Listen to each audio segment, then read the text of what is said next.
You're listening to the Australian Hunting and Beyond podcast with Matt, where we talk about hunting, shooting, fishing, camping, and everything else that the great outdoors has to offer. Let's get into it.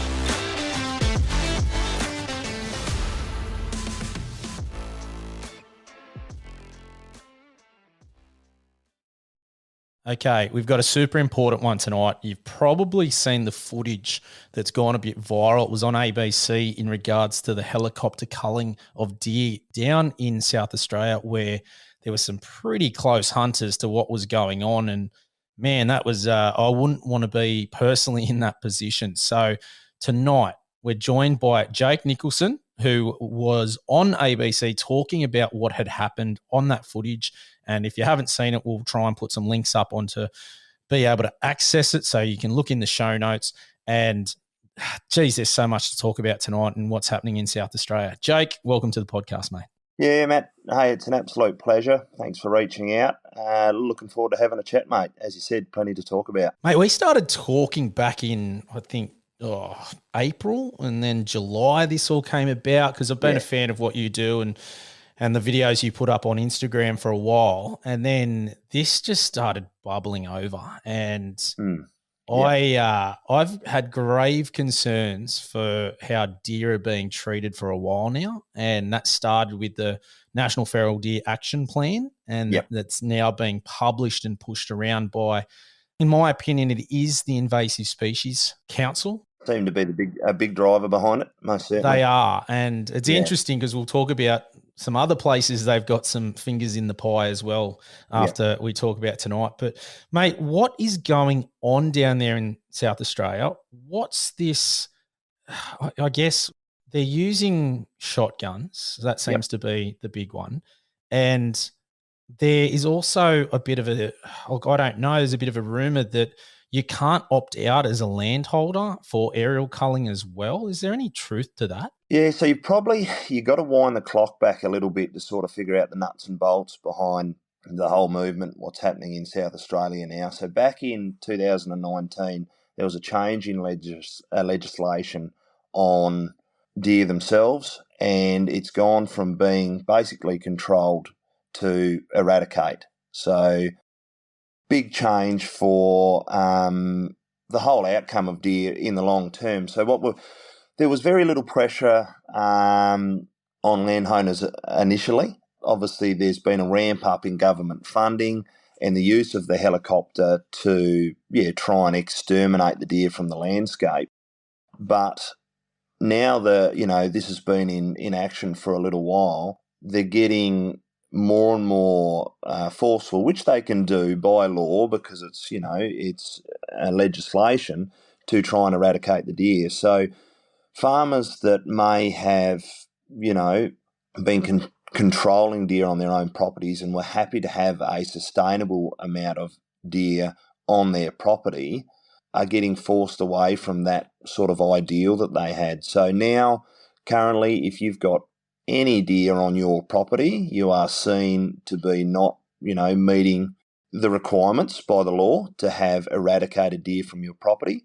And they've been doing thermal surveys, flying over your property. If they see any deer on your property, basically legally they can put an action order onto you, which is, a way of them giving themselves basically legal permission to go in and do a job that you can't. Even if you've got facts and figures and data of how many deer you shoot a year, bits and pieces, that's just all being pushed aside because simply you can't do the job. So it's pretty worrying. I've heard stories of them doing flyovers on properties where there may be no deer at one stage because we're talking about wild deer populations. They're not, stuck on a property as such. They move around. They might frequent your property, but they're not there all the time. They'll do a survey and you'll get told that, you've got no deer on your property and you're meeting your legal requirements. Beauty. But then the next time they'll do a flyover, you might have half a dozen deer on your place. Well, then if they want to, they can issue you with an action order and then make you try and they can come and remove those deer with a helicopter or other methods. So, it's getting pretty full on, and it's like sort of farmers or landowners are starting to lose the right to do things on their own property. They're a step above or over and above, basically. That is scary on just a multitude of Mm. reasons. Yeah, it's sort of hard to break down. I've sort of probably spewed it all out there, but and that's to the best of my knowledge. I can't say that all of that is 100% correct, but from how I take it, in my opinion, that's sort of, and from some experiences, that's how it's coming across, and it's really concerning. The monetary value of the deer and the hunting to some farmers can be worth hundreds of thousands of dollars to some landowners with like big property owners, and that's just being ignored as well. So yeah, the positives of having deer on your property are no longer important to the government. You took the words out of my mouth then, because I was going to talk about the financial incentives for owners to have deer on there. Yeah, And definitely. especially with the fluctuation of meat prices and things like that, we know farmers do it tough financially. And this is an opportunity for them to make some passive income, or, have another revenue stream, No, certainly. which, is diversification. And any smart businessman knows that's key to having your portfolio. Yeah, So for me, that's such a concern that they're having that right taken away for them, and also to manage their own land like that. It just yeah, seems crazy that the government can sort of walk in here and say, hey, unlucky, we deem this to be the action that needs to be taken. You have no choice. yep, And as you said, deer move. Just because they're on that property for that one flyover doesn't mean that they're going to stay on that property. yeah. Like, there's so many elements to this that just seem so dodgy, to be honest. It really is bizarre, and a lot of those key factors that we recognise as hunters, like you're saying about the deer populations moving around depending on feed availability and bits and pieces, that's just irrelevant to them. Which is, yeah, it's madness. If there was, yeah, some sort of flexibility on, you know, trying to achieve, I can understand where there might be areas where they can achieve eradication. I don't think it's ever going to happen nationally. It's probably not going to happen statewide, because the proof's in the pudding. It's never happened on mainland Australia before with any species. But you might be able to control certain areas, which they've proven they can do with certain animals. But if there was some sort of conversations and management plans or control plans put together with farmers when they had a say on their own land, it just would make so much more sense. No, look, I agree with everything you just said there. Let's talk about that footage, because it has Yep. gone viral, and I'm glad it has, because I mentioned it earlier saying I wouldn't want to be in that position when you're on a Yeah. property hunting and there's a helicopter and they're just shooting away with shotguns, and they're not probably, I mean, as a hunter, you're decked out in camouflage.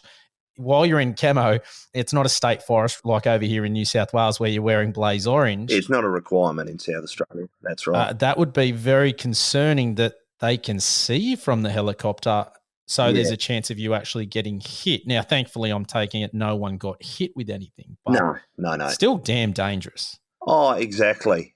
So yeah, it's been an interesting one. I'll try and sort of go back from the start and just explain how I got a hold of the material, because it wasn't myself, it was another couple of local hunters, and why we've done what we've done with the material, and then where to from here, and just a few things about what's happened over the last week. So a little while ago, when I've started this sort of fight for deer and hunters in South Australia thing, that it is just something off a personal bat. It's not affiliated with any association or anything. It's just me trying to gain some traction for hunters and our thoughts. I put a search out there for anyone that had been affected by the helicopter program, whether it be good, bad, or indifferent. And yeah, it was interesting, the material I received. Plenty of stories. Some that might have been a bit far fetched. Some that were really worrying. But the pictures of poorly shot deer or wounded deer on cameras, which was shortly after the helicopter had been over on trial cams and that sort of thing, I received quite a them, which was quite worrying. But when I got this video from Rob, so Rob has used his name on the ABC today, so I'm happy to use reference to Rob, the hunter that took the video. It was really concerning, and like you've seen the footage, it's sort of chilling. And my main concern was obviously the safety issue that goes along with it, not just for hunters but the general public. And how I said to Rob, how was it dealt with afterwards? And it was reported to obviously the correct government departments and also the police. And it was sort of swept under the rug. Initially, there's been so many contradictions between we saw you, we didn't, we landed the helicopter straight away and they didn't. And it's all just been a wish-wash of untruths throughout the whole process. And the two hunters involved had just felt really hard done by and mistreated. And I thought, well, this really needs to be exposed. The people responsible need to be responsible for their actions. And I thought the best way to make this happen is, make it judged by the public. And if they see it as a concern, it will go viral and, the flow and effect will hopefully try to achieve some sort of justice. And yeah, thankfully, within 24 hours, it was grabbed by some mainstream media outlets and has been pushed out there really well. So last time I looked on the ABC News Instagram page, we're up over 300,000 views on there, which is substantial. It's been played on 7 Sunrise and other media outlets, Triple M and bits and pieces on the radio. So, yeah, it's been good. I've had a couple of phone calls from politicians and they're talking about raising it in question time in Parliament this week, actually firing some questions at the minister who's, the top dog in this situation, who's responsible for this sort of stuff and engages the different departments or areas to make things happen with certain funding. So it'll be interesting to see how they respond to the questions and what it might turn into. Rob's in the process of reporting this to the ATSB too, which is the Australian Transport and Safety Bureau. So it's a federal-based body that investigate safety issues, and they've got a special branch that is sort of aviation, is how I take it. So for it to be thoroughly investigated by, I'm sort of seeing that as a third party, not an internal investigation, should really highlight, what's happened on the floors and how to move forward and hopefully try and make this whole thing a lot more safer and an incident like that never happen again, basically. So I've seen the ABC footage as we spoke about earlier, and the comment at the end from the journalist reporting on it was that they're going to do an investigation into it. So I'm really curious as to if we'll ever hear what that investigation results in. Yeah. Because it is an internal one, and it wouldn't shock me that it all gets swept under the rug because that's right. That's just the way things happen. And being an internal investigation, I'm self-employed. I have an accident, in my workshop and I investigate it. Is that going to be treated differently if SafeWork did it? Well, of course you're not going to want to shut yourself down over an accident. I'm not saying I would ever do that, but, to have an internal investigation, I don't think that's good enough. Tim Blackwell, a good mate of mine, made the comparison. It's the fox investigating the chook house. Well, I agree with that. So that is one of the questions that we want to put to the minister is, can we see internally what's happened with this investigation? I've approached my local member and want the same sort of questions asked. I've also got a plan to put in a freedom of information to try and obtain the footage from the shoot on that day. So Brad Page, in his response on the Country Hour to my interview, mentioned that, they've got extremely high-tech gear on the helicopter and they've got 3 cameras recording at different angles at all times. Well, let's have a look at that footage and let's have a listen to the vocals on that day and line it up with the flight paths and bits and pieces and really look into this. And I think that will very clearly show exactly what's happened and, what process needs to be taken from there. So just for our listeners, Brad Page he's employed by the Department of Primary Industries and Regions in South Australia, otherwise known as PIRSA. I might say that wrong, but that's what it stands for. Yeah. Okay. So look, one of the things we started talking about was the fact I love that you were starting to advocate, because that's what I am doing my best to do, especially with this podcast, is to raise awareness and talk to people about things like the National Feral Deer Action Plan and what's going on in the different states. And we've just covered what's going on down there in Victoria with duck hunting and all these things. And I think that's important that we're getting the message out as best we can. Definitely. And yeah, one thing I'd like to touch on what you just said was talking about getting in touch with your local member. So if you're in South Australia and you're listening to the podcast, or you know a hunter in South Australia, please contact them and get them to do something about this, because this is a big event, and I think we need to maximize the exposure this gets and have the right people contacted to get questions and answers for what has happened, because there's too many times I think we let things get swept under the rug or don't make enough noise. And that happened with duck hunting. The inquiry down in Victoria, we had 20% of licensed duck and quail hunters actually make a submission. Yeah. You know, that's pretty poor when we think about it. Like, yes, 5,000 sounds like a big number, but when you actually put in how many licenses are there, 20% is very ordinary. So if you know someone in SA, shout out to them and tell them, hey, do you know about this? This is something we need to look at. So, mate, on the advocacy side, you've stepped up and you're a pretty quiet bloke. I think when we spoke to start with, you didn't really, you're not looking to become famous or anything like that. Basically, you had a gutful. Yeah, and that's sort of what it got back to. When I got involved with my local ADA branch down here, the Australian Deer Association branch, when I sort of first got into stalking, I had, no intentions to be doing what I'm doing now, but I ended up being involved with the branch committee and then ended up being branch president for a number of years. And it sort of started a fire within me with just this passion for hunting and providing for my family and for deer in general. And I got this feeling, I know that association in particular, and there's others out there and other bodies that definitely do a huge amount of advocacy work for hunters, but it's a lot of stuff at a higher level that we don't necessarily see or feel sometimes. You know, they're rubbing shoulders with stuff at federal parliament, which definitely has a big flow-on effect, but I just felt as if there was a hole in the local operational stuff. And in South Australia, with less hunters over here and less ADA branches and that sort of stuff, I felt as if, maybe there was a need for more of a push from hunters. And through, that experience within the ADA, I sort of started to gain a bit more confidence in speaking and dealing with people in government departments and whatnot. And I just got to the point where I thought, look, I've got nothing to lose.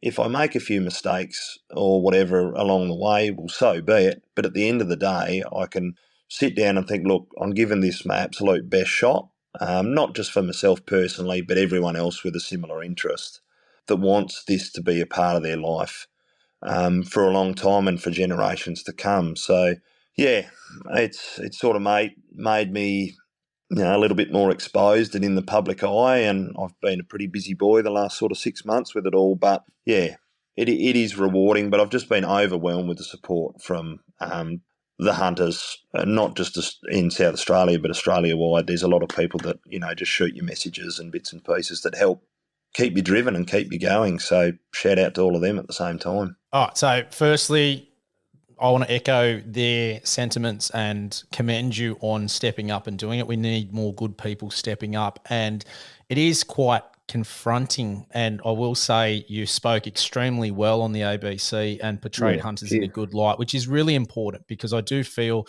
there's been a lot of videos and things like that out there, or interviews that I've seen, where they tend to pick out people who are not so articulate in a way to portray hunters maybe in a bad light. Most certainly. So that is something I think we all need to be mindful of, and I thought you did a fantastic job of expressing yourself. So well done there.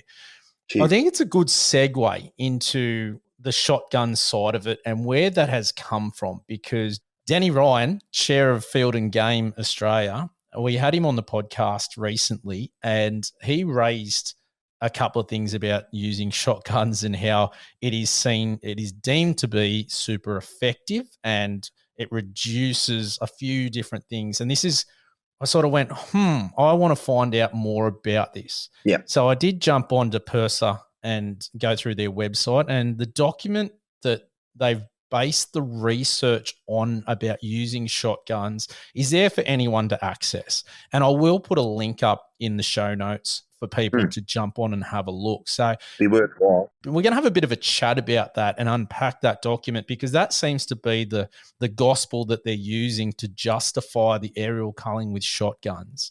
And after reading it, it does bring a couple of things up in my mind going, I don't know if that is accurate, or I don't know if this has been done. I really feel there's a predetermined outcome from the actual document. So the document's called "The Aerial Culling Feral Fallow Deer with Shotguns Improves Efficiency and Welfare Outcomes." It was done by a group of people, but mainly from Flinders University, the Landscape South Australia Limestone Coast Group, and obviously South Australian Government PIRSA. So straight away before I opened this document, I had something jump out at me and said, what are they doing on there? And that is a gentleman by the name of Ted Rowley. And he was, at the time of this document, the chair of the National Feral Deer Action Plan Working Group. And if you listen to this podcast or my last podcast, you'll know what I think about the National Feral Deer Action Plan. And it's very interesting that they would even be a part of this document and a part of this group that has looked into the research to provide this as the gospel for PIRSA to use.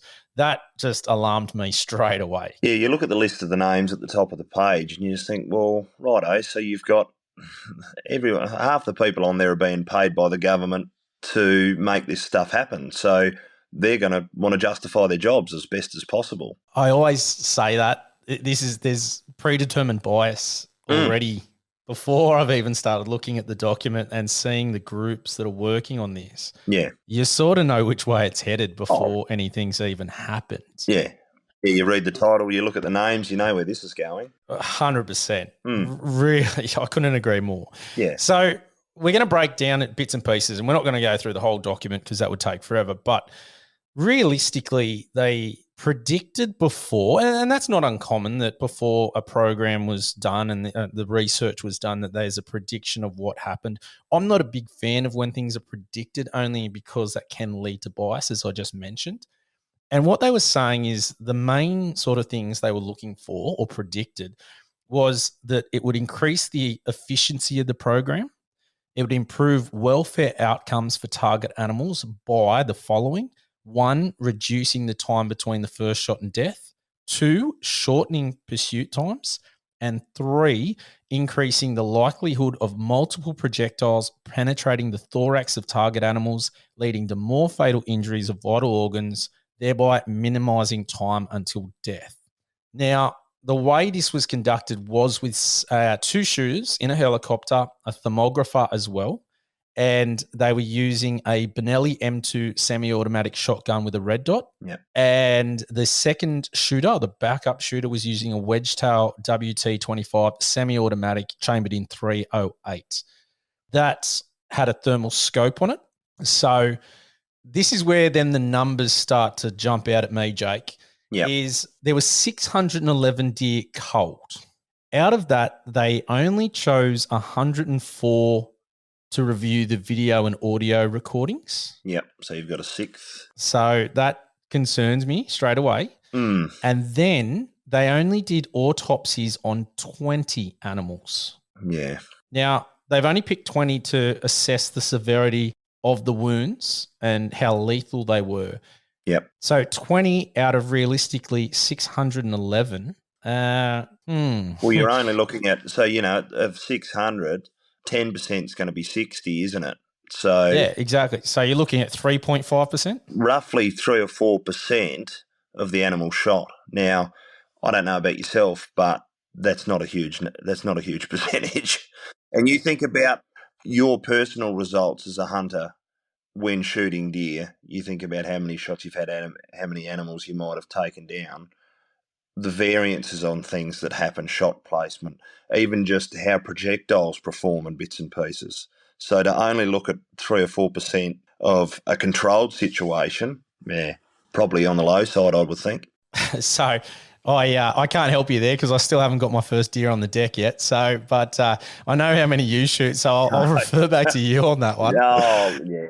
But, mate, you're right. Like, we're talking 3% is ridiculous. And then actually, if you look at that and break that down a bit further and go, well, they looked at reviewing 104 and then still 20 of those. That's very minimal in this whole aspect. I think so. We then move on to it talking about there was 383 shotgun rounds used on the 104 deer. So again, then I'm going, okay, well, they're using 3.8 essentially rounds for these deer. That's only the 104, not the 600. So that's something to be mindful of. But what's a bit concerning for me is that out of those 104, they've used 3.8 shotgun rounds, but they still needed 10 rifle rounds. The shots had not done their job. So 10% had not done their job, I'm guessing, because it's 10 rifle rounds. So we could say 10 animals. Again, put your 3 or 4 shotgun SGs into an animal and it still had to be finished off with a centerfire. Correct. And that's 10%. But that's only on the 104 that were looked at. So we don't know with the 600, was there any more? I couldn't find any of that evidence or documentation in and that's if it's only one centerfire shot per animal. It might have been different, but I immediately fear for the welfare concerns of those 10 deer. Yeah. Yes. You've been riddled with 3 or 4 SGs, and then you've had to be coming finished off with a centerfire. Like, what a way to go out! Yeah, makes your bloody blood boil. Oh, look, for me, I'm just sitting there going, I'm not a big fan of that. Now, that's all that information's on page 5 if anyone wants to have a look at that. So then I want to touch on something else, because as we go through this, we're on page 6 now, and we're talking about why aerial culling is effective. And this is one I hear all the time from anyone that is sort of anti-hunting or doesn't want to provide an opportunity for hunters. And it's generally always goes to inaccessible landscapes. Now, it's funny because as we scroll down and we get further down the document, they have images of the helicopter where people were positioned. And when you get down to page 10, there's one there that shows the primary shooter behind the pilot, secondary shooter to his left, and the thermographer. And Jay, you can see it. Does that look like an inaccessible area to you, mate? Like, looks like we're out in a footy field, to be honst. Oh, it's a pretty nice footy field too. Yeah. A bit hilly. Hundreds of metres away, you can see small patches of what you might say is mallee or manigum or something like that. But yeah, all green pasture underneath the helicopter. It does make you wonder when they talk about inaccessible land, whether it's, are we talking about extremely dense scrub, or are they referring to inaccessible scrub as inaccessible areas as where hunters are not permitted or allowed, or the general public aren't? Is that because, inaccessible, well, that could be one of the parks down here, Fairview Conservation Park, or Gum Lagoon or something like that, which, hey, it's more than accessible by a hunter to hunt deer on if we were able to obtain that permission, but we can't at the moment. So it's interesting, I reckon, sometimes the words might mean something more than just simply getting someone there. It might be permission to be there too, possibly. So, yeah, look, I agree. Just looking at the document and the way it's set up and what they're talking about, I sort of sit here and go, well, looking at the picture, figure 3, which is what they've used as the reference point of where people were positioned, there is absolutely no reason a hunter could not be there, and effectively from a further distance away, because we haven't touched on it yet, but the helicopter has to be under 30 meters from the deer. Now that brings up so many issues from my thoughts in regards to animal welfare. What do you think about that? Yeah, to have a helicopter roaring over your head between, I think they're saying the effective range is 10 to 30 metres, and then to be absolutely riddling you with shots is just the amount of stress that would have to be putting on the deer is just extreme. And that's something that is certainly not being considered or portrayed in this document whatsoever. It's all about the efficiencies of the program. if we wanted to create a document proving the inefficiencies of the shotgun, I think there's so much more than the actual efficiency of it. You scroll through the document and look at some of the field shot animals that they've got here that are just riddled with shotgun bullet, and it's just makes your blood boil. Okay, so let's talk about that before. Actually, so there's so much to unpack here and talk about.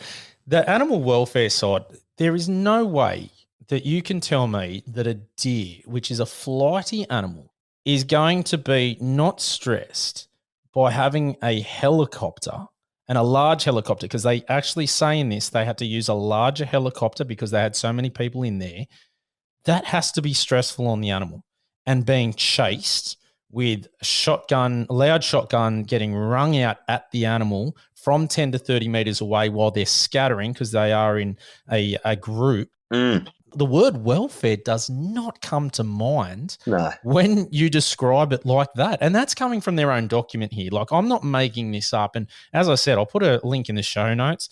Anyone can jump on here, but you can just see Figure 7 shows that, there's one deer here with 8 pellets in it, and it's sort of being claimed as a victory because it penetrated the thorax and I think it even hit the heart as well. But I mean, geez, that's not cool. No, it's concerning. It's just made me think of something. Like, I've got a little drone, which I've played around with a little bit, trying to get deer footage and whatnot. And I've sort of found, even in elevation above the animals, if you are lucky enough to find deer with it, which I think is hard enough, but if you do, most deer, once you get under about 70 or 80 metres in elevation above them, will spot the drone and spook and want to run away from it.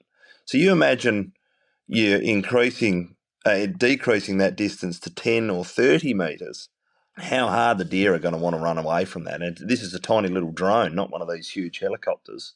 Yeah, just blows me away that they'd have to have some serious pace on, and then, that starts to raise concerns about accuracy and shot placement and everything else with such a fast-moving target. It's a worry. Okay, and there's more. So we talked about that, that it needed to be that 10 to 30 metres. Now, on page, I believe it's 21. Yeah, 21. Just above table 4, they're talking about the efficiency of different aerial culling programs, which I found really interesting because it talks about the differences between, and it basically says that the least efficient was a single shooter armed with a rifle, so the 308, and they could only sort of knock over 8 to 10 deer per hour. It then suggests that when they add thermal equipment, that improve the efficiency for single shooters to 12 deer an hour. But by using 2 shooters, thermal equipment, a combination of firearms, which was the shotgun and the 308, it became the most efficient by 23 deer an hour. They're not level playing fields. That's like saying, I'm going to run 100 meters, but I'm going to get you to only run on one leg, and I'm also going to, get a 10-meter start as well. Like, come on. If you're going to compare and do a proper comparison, then make it as... it's got to be apples with apples, doesn't it? Yes, it's got to be close at least. If you've got 12 deer per hour with the centerfire and the thermal with one shooter, you put 2 shooters in with 2 308 centerfires with thermals.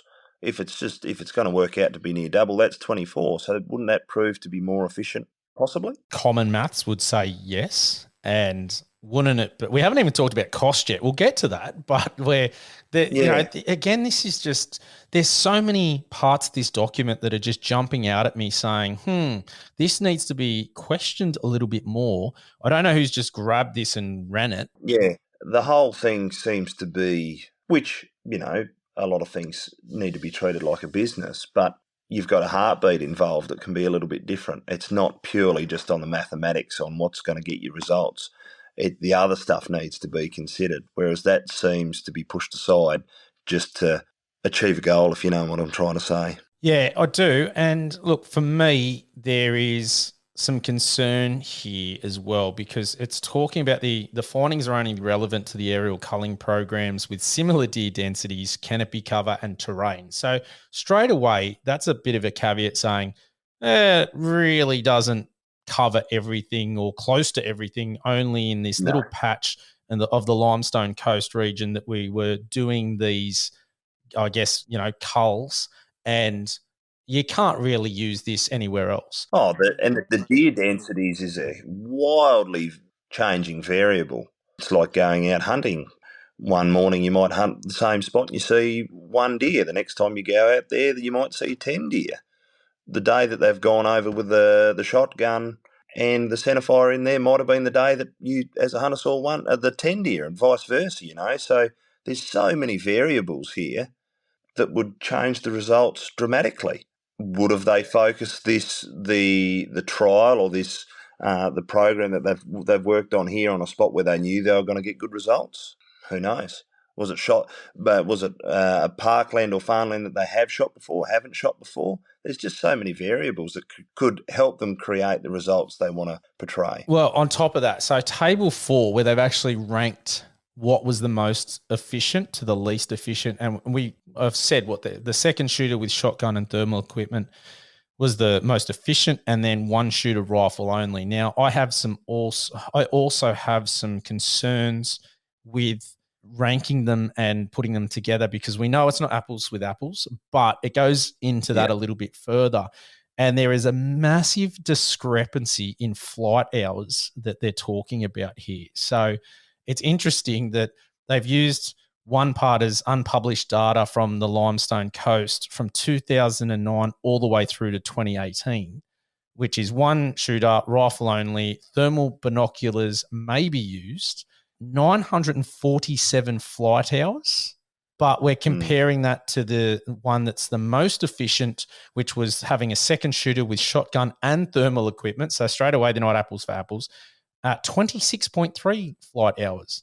Now, that's not even close. We're not even talking 5% of the same flight hours, but we're touting this super successful strategy with 26 hours as opposed to the 947. Now, they do also have some other ones there, which I don't even understand why it's there, but they've got another one from 2019, and that was one shooter and rifle only. That had 2.6 flight hours. How have we even got a document here and a table that's saying 2.6 hours, we're going to use that, versus 947, we're going to use that, and we're going to just average it all out, and people might not look at it. I'm guessing that's what they're thinking here. Well, there would have been numerous shoots in 2019 in the Limestone Coast. So, is that one just selected at random, or is it one that helps generate the figures that you're trying to, achieve or portray? That's a very good question, because they're very, very opposite ends of the spectrum here. And what we're talking about, even in their own document here, when they were comparing how many deer were around, they're saying it, now there's going to be close to 2 million, et cetera, et cetera. Well, if there's more deer around, there's more to shoot faster. So that's going to skew the numbers as well. So why are we using data from 2009 compared to 2022 when we apparently have this big deer plague going on? Yes. Well, I think we know the answer to that question. Mate, 100%. So there's before we get out of this document, there's two things here. One is they've stated, we did not present the cost data for this or other programs. Well, I know why they didn't, because let's talk about the number of people. One shooter compared to two shooters, that's obviously double the cost. Then we're talking about shotgun versus a centerfire rifle, and we're talking 3.8 shots compared to, you'd hope contract or professional shooters with a centerfire 308 could take a fallow out in one shot. I'd really hope so, to be honest.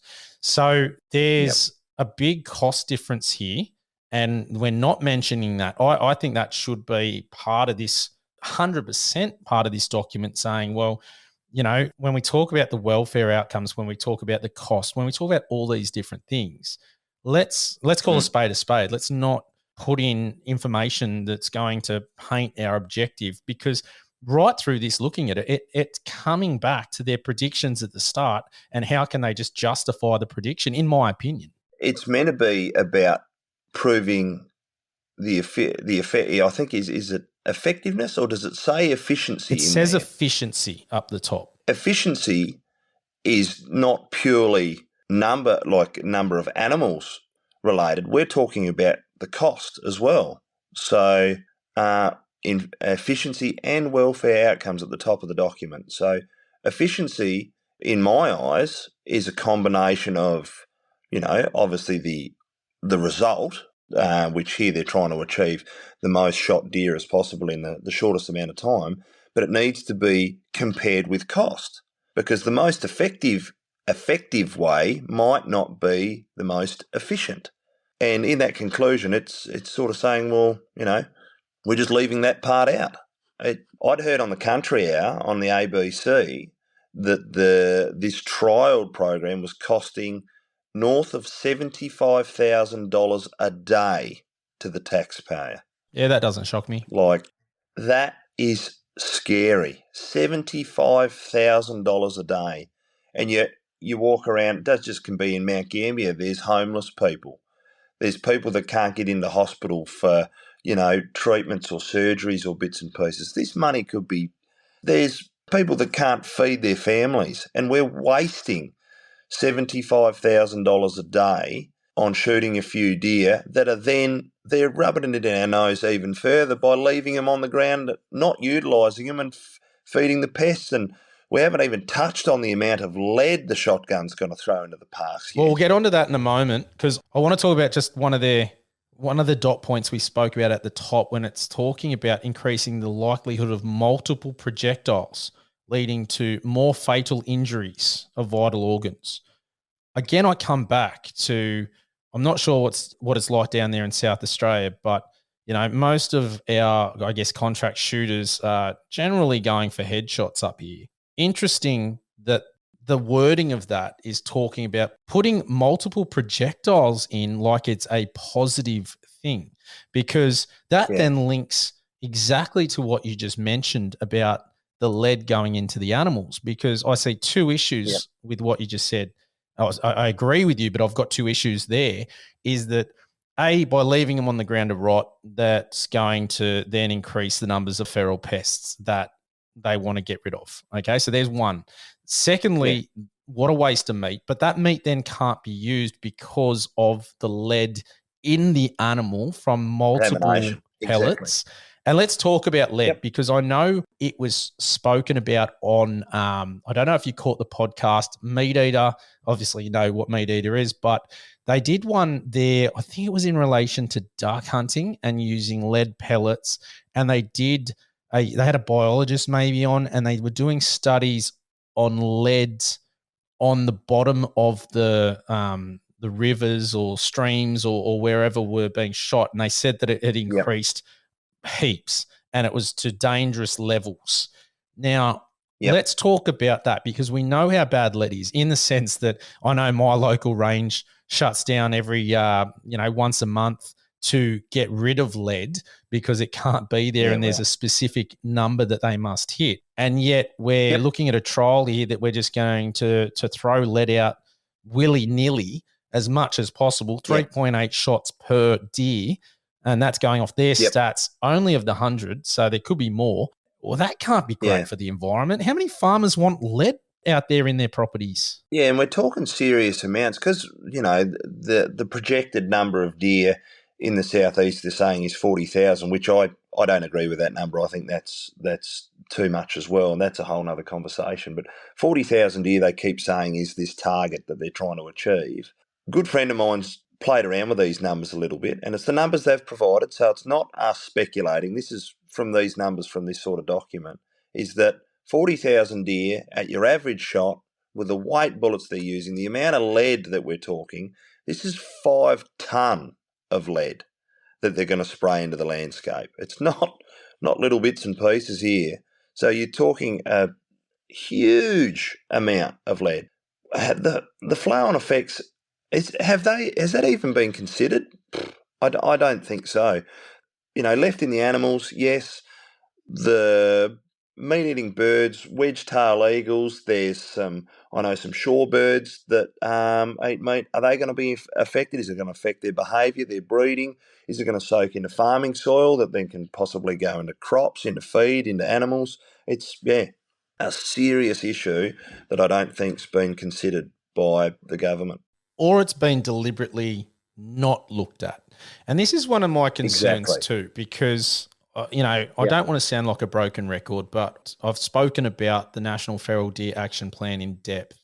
And my concern is the Yep. poison side of it, because just I really do feel that they want to dump 1080 out of helicopters because it's efficient, using that word again. It's cost effective. And Oh, that yeah, is the yeah. reason. Yes, the plan doesn't say that they're going to use poison, but don't kid yourself when they're saying we want to get poisons approved. Well, if they're getting approved, they're not doing that just to have sit on the shelf and go, oh, we've got it there if we ever need it. They're going to use it. That's pretty clear. Yeah. There's been trials done in South Australia with, I can't remember the name of the unit. It was basically, they developed, it's like a fenced area where there was a box where the animal had to come in and tread on a foot plate. Yes, it's called an aggregator. Aggregator, that's the one. There's been trials of that done. It's being worked on. Yeah, very worrying. Well, it's more concerning because I unpacked the 1080 and so WA on their website, when they have the 1080 poisons on there, it shows our native species and the tolerance to 1080. And a lot of people probably don't understand what 1080 is, but it's derived from a plant in Western Australia, or a few different ones, but it's 98% from the western side of Australia. Now, what the data from their own website, the WA site, is that as you come over to the eastern side of Australia, the tolerance of native species to 1080 is drastically reduced. And Yeah, makes they sense. stopped at South Australia once you saw things like the quolls and different things went through the roof. And, they needed a lot less of it to actually kill them. They didn't get all the way over here to New South Wales, which I'm really disappointed, because I'm going to say the trend really did show that the further away from WA, the higher the intolerance of our native animals. This is, again, something that's really concerning. And I talk about the Centre for Invasive Species being the one that are driving this and pushing this. Guess what?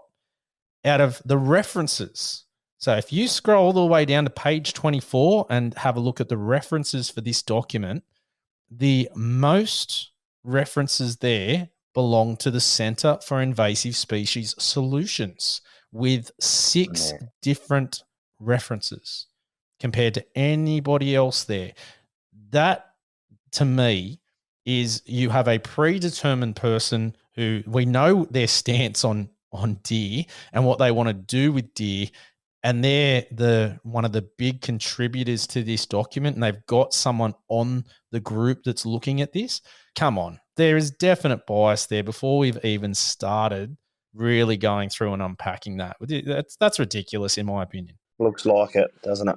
Yep. Now, look, there's so many things here, because we haven't even really talked about the distance that much in the difference between the shotgun and using a 308. And again, we come back to the aerial culling being the preferred means because shooters can't get in there. The evidence, or the video, the image that we looked at there, had 4 deer on it in this vast open landscape. There's this constant discussion about not having suppressors. And, we've got all these different tools at our disposal that I really do feel that someone could have got all those 4 deer in that image without it being the need for a shotgun and to be in a helicopter 10, 20, 30 meters above the poor animals. Yeah. I mean, this doesn't seem to be in the discussion, and it's something that has really been a bugbear for me and frustrates me a lot, in that we have so many other opportunities out there. And you mentioned before, as a revenue source for farmers, I've consistently said over on this side of the world that we talk about national parks are shut down. And that's something that, it does impact the data, because a lot of people say, they throw out the recreational in front of hunter and say that we are not doing a good enough job, but we're also not allowed to access a lot of the areas as well. Yeah. So again, Yep. it's like we've got one hand tied behind our back, and we're being asked to do, or that data is being used against us, which I have issues with. Yeah. Firstly, There hasn't been good communication between the government and the hunters, which I think is a major contributor, and probably some sort of management of the hunters as a collective as well. Because, they're obviously each individual is going to have totally different goals that they're trying to achieve when they go on a hunt. Someone might want to try and shoot every animal they can. They want as much meat to provide for their family, their friends, and everything else. Someone might simply be trophy hunting on a day, and they're only going to settle for a specific sort of animal. So there needs to be some sort of management of the hunters as a collective to ensure that the correct numbers are being taken to make sure it is manageable and sustainable. And you look at, it's similar to the tar issue in New Zealand when, they were concerned about raising numbers, and they're talking about helicopter culling and bits and pieces. But then there was conversations from the government with hunters to increase offtake, and, that's been achieved. So it's the sort of thing, those conversations haven't been had in Australia. And if they had, well, this whole situation could be totally different. So I think, management of us as a group is important somehow. I couldn't agree more. I've said it before. I think there needs Mm. to be something there that is beneficial for all. And Mm. I don't think hunters can sort of run it, but I don't think what we're seeing from our government sort of departments in what job they're doing, they could run it either in a sense. But I do No. love the North American conservation model, and I'm very vocal about that with the tag system and the money going back into Yeah. things. And I've said it here, mate, I'd love the opportunity to have a constant stream of venison coming in for the family. And I have no issue Yep. with, having to go to a local national park because there's so many around near me within sort of, 30, 40 minutes and sit in a Yep. blind off a bait pile and shoot a couple of deer as they come in. I'd pay money for that Mm. because that's good meat. It's putting money back into conservation. It's taking down numbers. Now, do I want that happening all over the place? No, I still want fair chase. I still want to be able to go out and hunt as well in state forests and things like that. But Yeah. I think we get so, I guess, tunnel vision, and people don't look at the multiple avenues of what we can do to assist in reducing numbers, to keep it Yep. viable for hunters, to put more money back into the economy, into the pockets of farmers.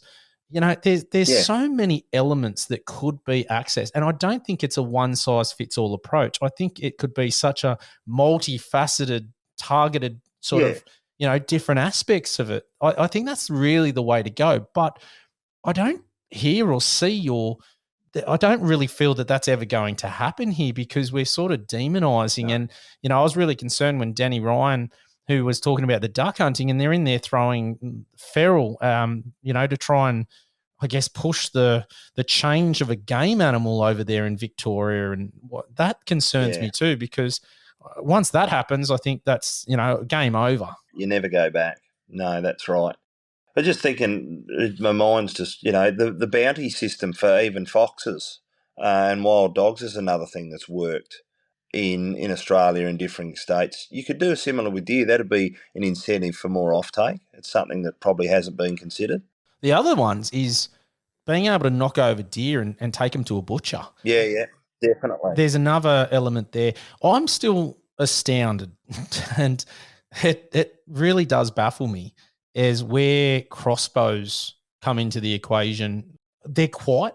They do the job. They're efficient and accurate. If we're talking about, there's this big issue with suppressors and noise and all these different things, but then that's off the table. And I don't know, it just, for me, there's so many elements that we could do or we could even look at.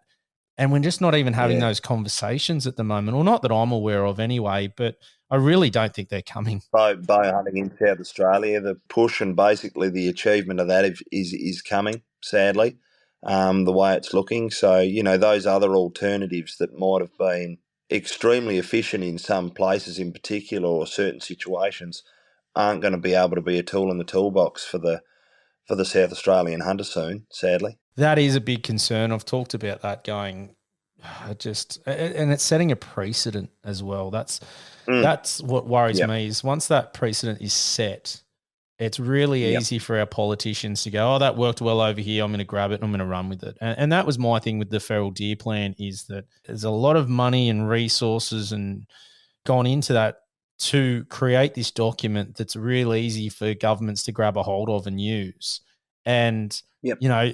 look, as much as I dislike it, I've got to give credit to the Centre for Invasive Species because they've got their finger in so many pies. And you can see that here with this document. Like they're just popping up all over the place. And it is a very biased viewpoint where they don't take in the financial or the economic benefits to deer on the landscape and hunting. And I think you were right what you said before. We're never going to wipe them out. I think we really need to change. The perspective needs to be changed in how we utilize and look at deer as a resource because they're never getting wiped out. Look at the cane toad. Look at brumbies. Like you name it. Rabbits. There's foxes. There's so many examples you can look at in introduced animals that it's just been proven time and time again. One that is really good to use as a comparison is goats. You wind the clock back when they were basically worthless. A huge push to try and remove goats from the landscape. Because their worth has changed. It's a totally different story. And who's to say in another 10, 20 years that the value of an animal, for deer in particular in this example, changes? The whole perspective would change. And that's just the big picture, the forethought down the track. I don't know if it's been considered.